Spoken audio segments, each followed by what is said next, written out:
जी, hello दोस्तों, मैं हूँ कमर चीमा, उम्मीद है आप लोग ठीक होंगे। दोस्तों, सऊदी अरब ई-गेम्स में बहुत ज़्यादा आगे जा रहा है।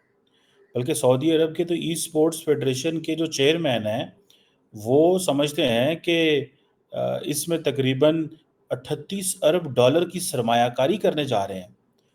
भारत भी इसमें बहुत ज़्यादा काम कर रहा है, लेकिन पाकिस्तान ने कभी स्टेट लेवल पे इस पे काम नहीं किया। बहुत सारे लोगों को नहीं पता कि ई गेम्स की तरफ अगर हम फोकस करें या ई गेम्स पे हम ध्यान दें तो बहुत ज़्यादा एक ऐसा रेवेन्यू हम कमा सकते हैं। और जो अक्सर हम पिटते रहते हैं, शोर डालते रहते हैं, 65% यूथ है, वो भी जो है वो किसी काम लग जाएगी। जो इलेक्ट्रॉनिक गेम है, वो ज़ाहिर बात है कि अ, जो वीडियो गेम्स हैं आज बड़ी कल बड़ी कॉमन हैं और हर घर में आप देखते हैं इस्तेमाल की जाती हैं, बच्चे खेलते हैं और कॉम्पिटिशन्स होते हैं इनके ग्लोबली। अब सऊदी अरब फॉर एग्ज़ाम्पल देखें, अब सऊदी अरब से हम ये तो कहते हैं मिनरल्स में आके इन्वेस्टमेंट करो, हम सऊदी अरब के साथ ये कोऑपरेशन क्यों नहीं कर रहे? आपको पता है सऊदी अरब जो है, वो इस जुलाई और अगस्त के अंदर ई-स्पोर्ट्स वर्ल्ड कप की को मेज़बान है उसका, जिसमें तकरीबन कहा जा रहा है 2500 गेम्स खेली जाएँगी शायद और 60 लाख डॉलर की इनामी रकम जो है, वो उसके मुकाबले होंगे। 60 लाख डॉलर! यानी कि आप देखें ये इतना बड़ा पैसा है इस गेम के अंदर कि आपकी सोच हो सकती है।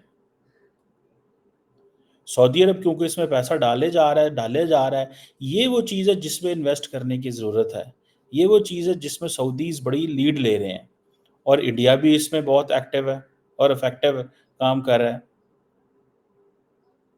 और इंडिया बेसिकली गेमिंग इंडस्ट्री का जो फ्यूचर है उसको एस्टैब्लिश करने जा रहा है। और इंडियंस आर वर्किंग कि वो प्रोमिनेंट ग्लोबल गेमिंग हब बन सकें। और ये जो गेमिंग इंडस्ट्री इंडिया के अंदर है, उसको ज़ाहिर बात है ट्रेडिशनल सोसाइटीज़ में चैलेंजेस तो होते हैं।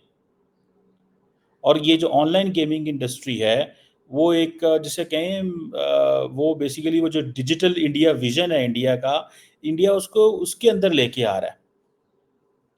सो यहाँ पे आके जो जो ऑनलाइन गेमिंग इंडस्ट्री है इंडिया के अंदर, उस पे वो हुकूमत भी ध्यान दे रही है, लोग भी ध्यान दे रहे हैं। और मैं देख रहा था कि जो ग्लोबल साइज़ है गेमिंग इंडस्ट्री का, वो $300 बिलियन से ज़्यादा हो चुका हुआ है। सो आप किस दुनिया की बात कर रहे हैं?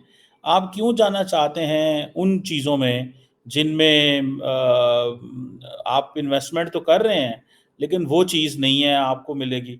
जो यूथ है उनका क्या करना है? और सऊदी अरब अगर वहाँ पे कह रहा है कि जी हम 38 अरब डॉलर लगा रहे हैं, क्राउन प्रिंस मोहम्मद बिन सलमान का जो विज़न 2030 है, तो सऊदीज़ को क्या चाहिए? सऊदीज़ को आज के दौर में ऐसी लेबर फ़ोर्स चाहिए, ऐसे लोग चाहिए जो या ऐसे पार्टनर्स चाहिए जो इस तरह की जो मॉडर्न इंडस्ट्रीज़ में ह्यूमन रिसोर्स हो और अच्छा ह्यूमन रिसोर्स हो। ना कि उनको ऐसी लेबर चाहिए जो कुछ ना कर सकती हो।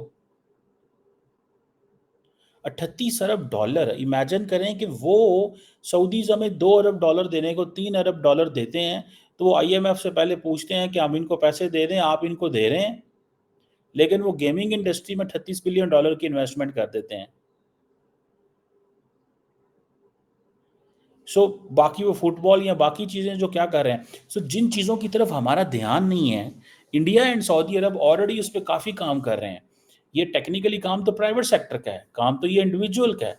लेकिन अगर हम अपने लोगों को हमने तो सारा टाइम जो है वो कभी देखते हैं मॉब जो है वो किसी ईसाई को लिंच कर देता है, कभी किसी और को लिंच कर देता है। हमें अपने मॉब को डाइवर्ट करने की ज़रूरत है और इन्हीं चीज़ों में डाइवर्ट करने की ज़रूरत है ना।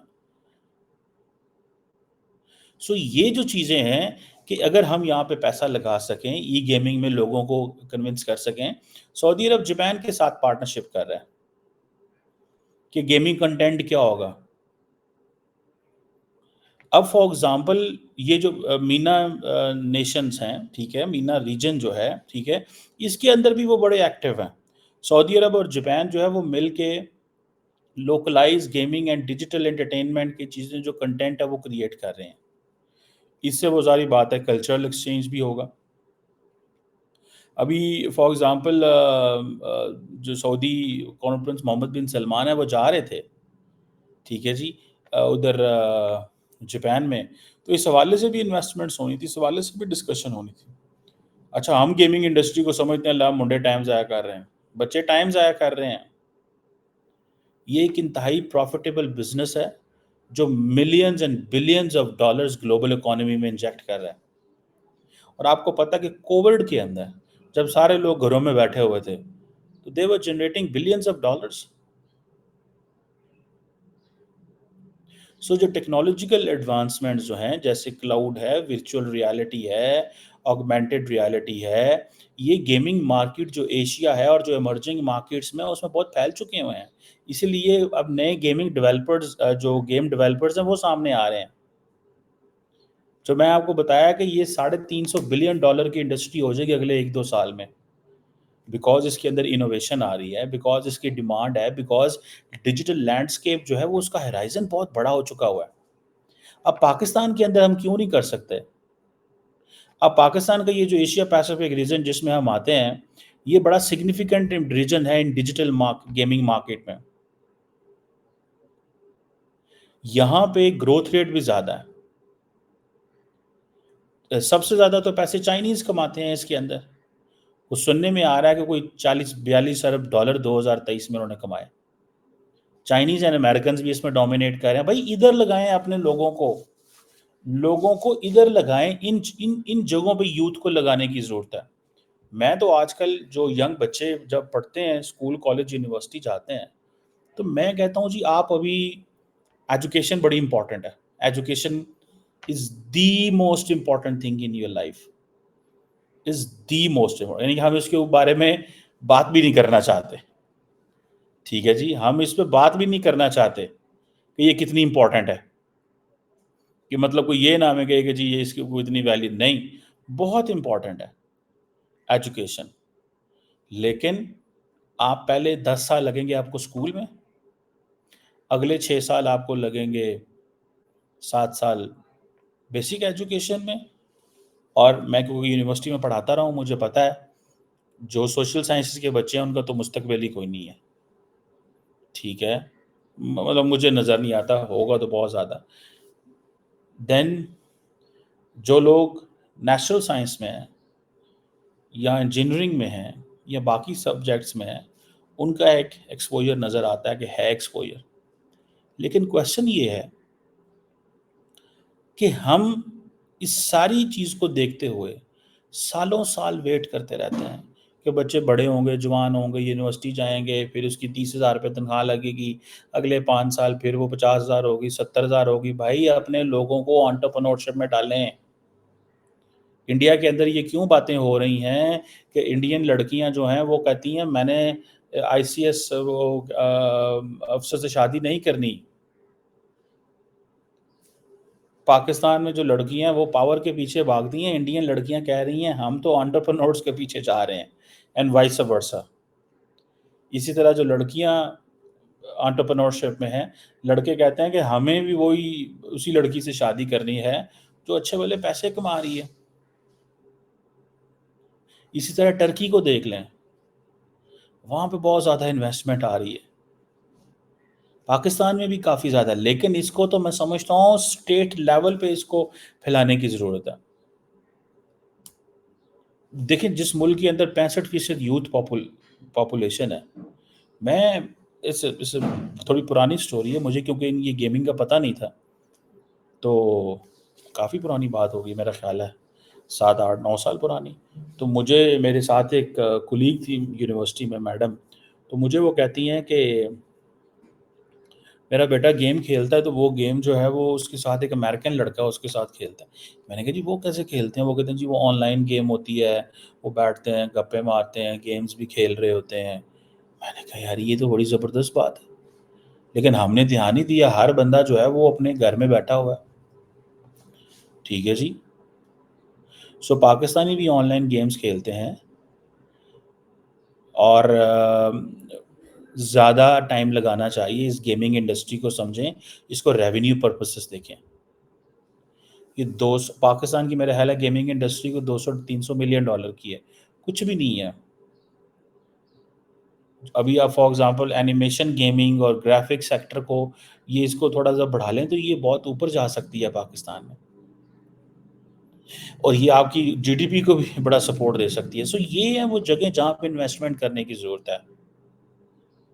और ये पिछले 1-2 साल में पाकिस्तान ने काफ़ी तरक्की की है, लेकिन हमारा ध्यान किधर है? हमारा ध्यान है कोयले पे, हमारा ध्यान है बाकी चीज़ों पे। और भाई इन जगहों पे आप जाके इन्वेस्ट करो। अपॉर्चुनिटी की जो यहाँ पे जो पूरे एशिया में हमारे अंदर, मैं आपको बताऊँ, मैं एक डाटा देख रहा था, जहाँ सबसे ज़्यादा ग्रोथ करने की कैपेसिटी है वो चाइनीज़ है।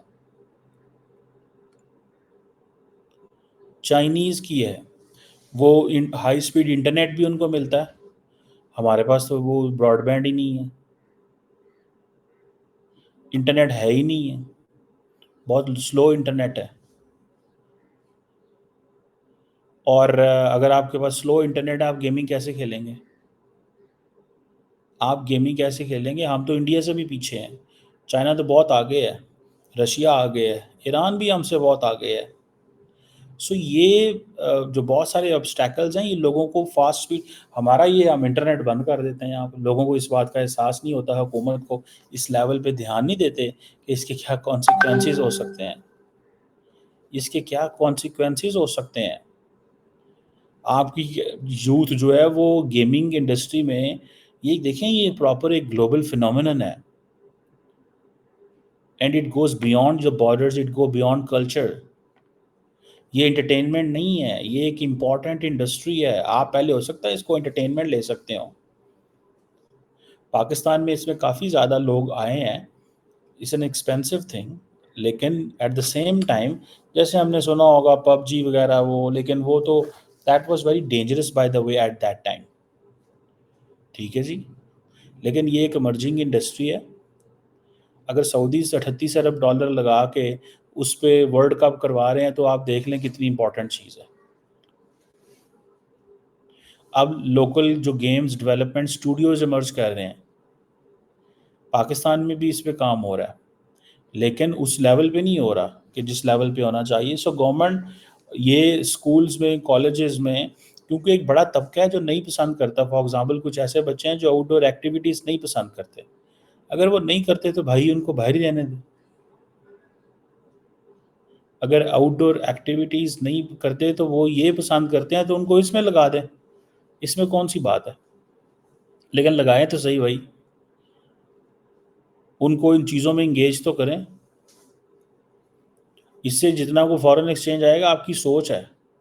अगर 300 अरब डॉलर की ये मार्केट है, आपका शेयर बीच में से 100 मिलियन 200 मिलियन डॉलर है, तो तुसी की वा करते हो भाई? हमारा शेयर तो बीच में 10 अरब डॉलर होना चाहिए, 20 अरब डॉलर होना चाहिए, 25 अरब डॉलर होना चाहिए। क्यों ना हमारा शेयर हो? चीन का 40 अरब हो सकता है, हमारा क्यों ना हो? अब पाकिस्तान की टोटल गेमिंग इंडस्ट्री में तकरीबन मेरा ख्याल है कि 8,500 बंदा है, जिन्होंने आगे लोकल एम्प्लॉयज़ रखे हैं, और वो सारी चीज़ें, 8,500 बंदा, आबादी है 240 मिलियन की।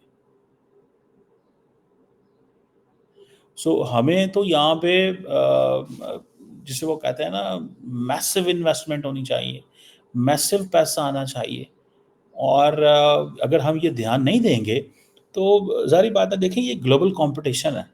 आप कहाँ बैठ के क्या काम कर रहे हैं, यू आर ऑल मतलब इंडिपेंडेंट, सिर्फ आपको आइडियाज़ चाहिए। 21st century is all about ideas and innovation.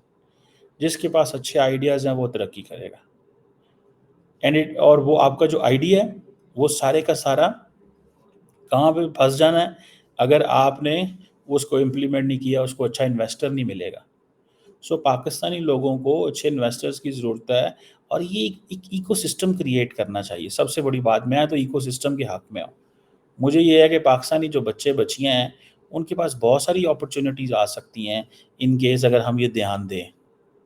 अगर हम ये ध्यान दें, तो अब इंडियन गेमिंग इंडस्ट्री तो मतलब छाई पड़ी है ना, बड़े पैमाने पे वो काम कर रहे हैं। Billions of millions of games की ऐप्स वो बनाते हैं। और आपको पता है, इंडिया पाकिस्तान में दुनिया को ये भी एडवांटेज है, यहाँ पे सस्ती चीज़ें हम बना देते हैं, सस्ती चीज़ें बना देते हैं। आई विश कि हम ध्यान दे सकें इसके बारे में और हम काम कर सकें इस वेरी सिग्निफिकेंट सेक्टर।